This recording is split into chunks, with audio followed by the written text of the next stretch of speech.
How to not relapse on alcohol. Guys, if you've been following the channel, you guys know that I've been on a sobriety journey. In today's video, I'm gonna give you 3 common triggers, 3 common pitfalls, trip ups, whatever you wanna call it, things that will basically knock you off your sobriety course, and you really wanna be careful to steer clear from. Stick around to the end of the video because I have an extra little tidbit that you guys might be interested in. But without further ado, let's just get right into it. The first common trigger and pitfall that would cause you to relapse on alcohol that you must be super careful of is going out with friends. Guys, let's be real. A lot of times we'll hang out with our friends, our coworkers, and we'll go out together, and you can't lie, it's just embedded in culture that when you go out with your friends, especially when you're an adult, people are working all throughout the week. They have their families, they have their own lives going on, their jobs, which are tiring them out. When people usually go out together with their friends on the weekends especially, they want to have a drink because that's how most people can just relax. That's how most people know how to blow off steam. It's everywhere in our pop culture.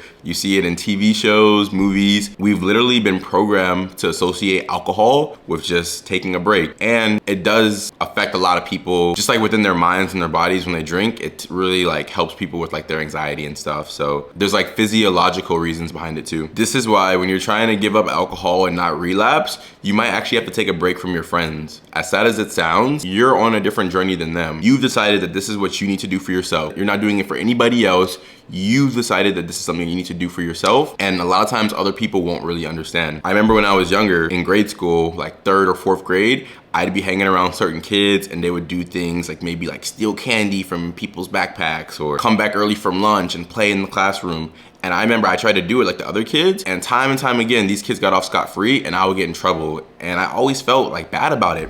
And I would tell my mom, these other kids can do it and get away with it. And she would tell me, you're not them. You can't do the same things and get away with it. So the same thing applies to alcohol. Other people can drink and maybe their lives don't fall apart. Other people can drink and maybe they don't turn into a bad person and they don't turn angry. These emotions aren't brought out in them that might be coming out in you, which has led you to want to give it up. Other people can drink and maybe they don't have hangovers as bad as you do, which is making you want to stop as well because you're not being your most productive self. A lot of times your friends aren't going through the same journey and the same battle that you're going through with trying to give up drinking. So for a little period, you might actually have to go into a solitude period and distance yourself from them just so you can kind of get a streak under your belt. Especially in the beginning, guys, I will say giving up alcohol is always the hardest in those first 30 days, those first 3 months, those first 6 months. But then once you get a little streak and you get used to it, then it's easier, and then you can start going around your friends a bit more because you have a streak, you have more willpower that you've built up. But be really careful of this in the beginning, especially, guys. The second trigger and pitfall that might trip you up and cause you to relapse back on drinking is actually going out on dates. This is tailored more so towards my young men out there like myself. I'm 24 years old, and just kind of like with the going out for friends thing,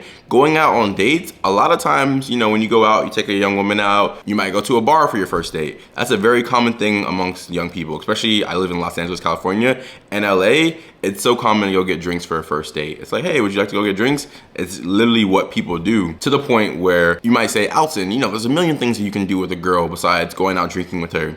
Yes, that's true, but going out and getting drinks is kind of like the society, like cultural norm thing to do, and it's just easy as well too. So I know you can be creative and plan all these other types of dates, but again, just like the friends thing, it's almost like culturally just the norm to like, oh yeah, we'll go out to a bar and we'll have a couple drinks, and that'll kind of make it a little bit easier for us to talk. Or we'll go to a restaurant and we'll get a bottle of wine together. So again, like the first point, guys, you might actually have to take a little solitude period and have a break from dating. This has actually happened to me recently as well too. The realization has been dawning upon me of like, hey man, I think I might have to take a step back from dating, because a lot of times when you go on dates, these girls want to drink. Sometimes specific girls will feel weird if you don't drink. Not every woman's like this, don't get me wrong, guys.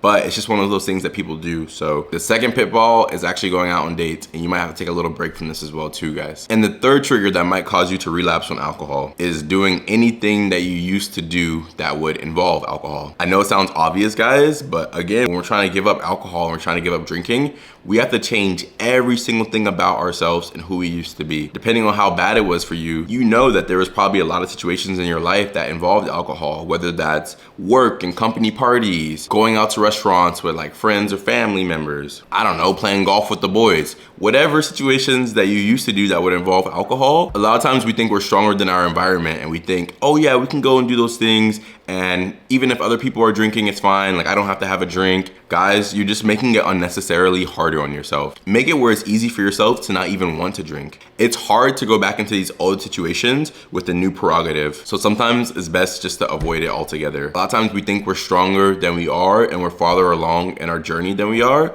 but you don't want any type of temptation to come over you guys. So again, try to avoid any old situation that used to involve alcohol. Again, just for a period. Try to go at least 6 months without it. If you go 6 months, then all right, you already know what 6 months is like, and you can do another 6 months. At least for the time being, guys. That's it for today's video, guys. Comment down below, how's your journey going? I'm very interested in knowing what other people's journeys are like with this process of trying to give up alcohol. It can feel kind of tough and feel kind of lonely myself, but I want you guys to know that you're not alone. So comment down below and maybe we can get a discussion going. Give this video a thumbs up if you liked it, and make sure you subscribe because I post videos every single day. My name is Alton. I love you guys, and I'll be back very soon.